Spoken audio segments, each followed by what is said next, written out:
خیبر پختونخوا کے ضلع ڈیرہ اسماعیل خان میں تحصیل کے میئر کا الیکشن تمام سیاسی جماعتوں کے لیے اس قدر اہمیت اختیار کر چکا ہے کہ بظاہر تو ایک پسماندہ ضلع کی تحصیل کے میئر کا انتخاب ہے، لیکن یہاں سیاسی ہلچل اور گہما گہمی قومی اسمبلی کی کسی نشست کے انتخاب سے کم نہیں۔ سیاسی مبصرین کا کہنا ہے کہ سیاسی جماعتوں کے لیے یہ حلقہ ایک طرح سے ان کی انا کا مسئلہ بن چکا ہے، اس لیے مقامی سطح پر کہا جا رہا ہے کہ تمام امیدوار جیتنے کے لیے ایڑی چوٹی کا زور لگا رہے ہیں۔ مقامی صحافی بتاتے ہیں کہ ڈیرہ اسماعیل خان کا حلقہ جمعیت علماء اسلام فے کے سربراہ مولانا فضل الرحمان کا اپنا حلقہ ہے، لیکن پہلے مرحلے کے انتخابات میں جمعیت نے اس ضلع سے ایک بھی تحصیل میں کامیابی حاصل نہیں کی تھی، اس لیے اب ان کی کوشش ہے کہ اس تحصیل کی نشست پر ضرور کامیابی حاصل کی جائے۔ دوسری جانب یہ وفاقی وزیر علی امین گنڈاپور کا بھی اپنا حلقہ ہے اور وہ خود یہاں سے رکن قومی اسمبلی ہے، اور ان کے بھائی فیصل امین گنڈاپور صوبائی اسمبلی کی نشست پر کامیاب ہوئے تھے، جبکہ ان کے تیسرے بھائی انتخابی میدان میں ہیں۔ پیپلز پارٹی کے فیصل کریم کنڈی بھی اس حلقے سے ایک مرتبہ قومی اسمبلی کی نشست پر کامیاب ہو چکے ہیں،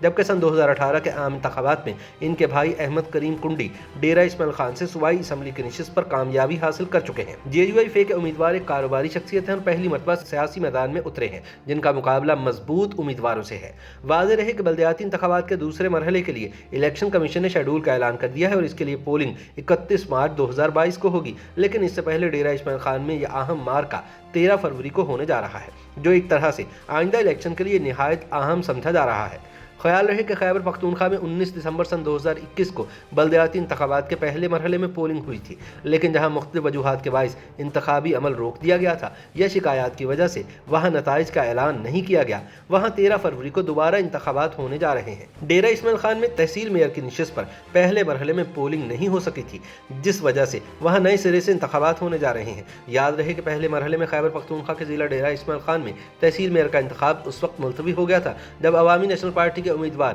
عمر خطاب شیرانی کو الیکشن سے ایک روز پہلے قتل کر دیا گیا تھا۔ ڈیرہ اسماعیل خان کے الیکشن کے لیے پاکستان کی 3 بڑی سیاسی جماعتیں پاکستان تحریک انصاف، پاکستان پیپلز پارٹی اور جمعیت علماء اسلام فے ایڑی چوٹی کا زور لگا رہی ہیں اور ان جماعتوں کے مرکزی قائدین سیاسی مہم میں بڑھ چڑھ کر حصہ لے رہے ہیں۔ اس کے علاوہ تحریک لبیک پاکستان کے امیدوار بھی متحرک ہیں اور وہ اس انتخابی نتیجے پر اثر انداز ہو سکتے ہیں۔ تحصیل میئر کے انتخاب کے لیے امیدواروں میں پیپلز پارٹی کے رہنما اور سابق ڈپٹی اسپیکر قومی اسمبلی فیصل کریم کنڈی، پاکستان تحریک انصاف کے رہنما اور وفاقی وزیر علی امین گنڈاپور کے بھائی عمر امین گنڈاپور، جبکہ جمعیت علماء اسلام فے کے مقامی رہنما کفیل نظامی شامل ہیں۔ سیاسی گہما گہمی اور ہلچل کا اندازہ اس سے لگایا جا سکتا ہے کہ انتخابی مہم کے دوران الیکشن کمیشن نے وفاقی وزیر علی امین گنڈاپور کو ضلع بدر کیا تھا۔ ان کے بھائی اور تحصیل میئر کے امیدوار عمر امین گنڈاپور کو نااہل قرار دیا گیا تھا، لیکن عدالت کے حکم پر الیکشن کمیشن نے علی امین کو مشروط اجازت دی اور ان کے بھائی کی نااہلی کا فیصلہ بھی واپس لے لیا۔ دوسری جانب مولانا فضل الرحمان کے بھائی ضیاء الرحمان کے سرکاری ملازم ہونے کے باوجود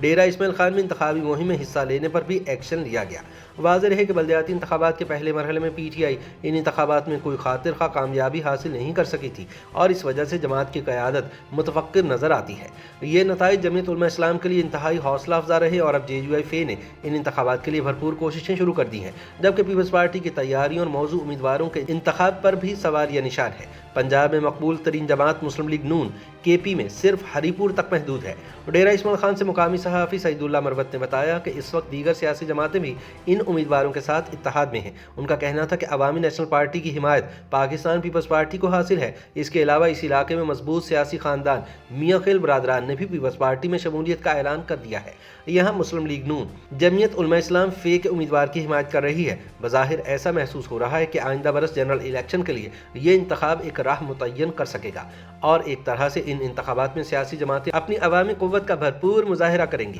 ان کے مطابق اگرچہ ابتدا میں ان انتخابات کی طرف سیاسی جماعتوں کی یا تو توجہ کم تھی یا وہ تیار نہیں تھے، لیکن اب سیاسی جماعتیں زیادہ متحرک نظر آتی ہیں اور ایسا لگتا ہے کہ ان انتخابات سے ان سیاسی جماعتوں کے مستقبل کی راہ کا تعین ہو سکے گا۔ وہ کہتے ہیں کہ پہلے مرحلے میں پی ٹی آئی کی کارکردگی کے بعد سابق وزیر اعلیٰ پرویز خٹک نے مختلف شہروں کے دورے کیے تھے اور ناراض کارکنان کو منانے کے علاوہ جماعت کے امیدواروں کی حمایت کے لیے کہا تھا۔ کچھ علاقوں میں پرویز خٹک کو سخت رد عمل کا سامنا بھی کرنا پڑا تھا۔ پہلے مرحلے کے نتائج کے بعد یہ بات سامنے آئی تھی کہ اکثر حلقوں میں پی ٹی آئی کے 2 یا 3 امیدوار تھے، جن میں ایک ٹکٹ ہولڈر اور باقی آزاد حیثیت سے انتخابات میں شامل تھے، جس کی وجہ سے حکمراں جماعت بہتر کارکردگی کا مظاہرہ نہیں کر پائی۔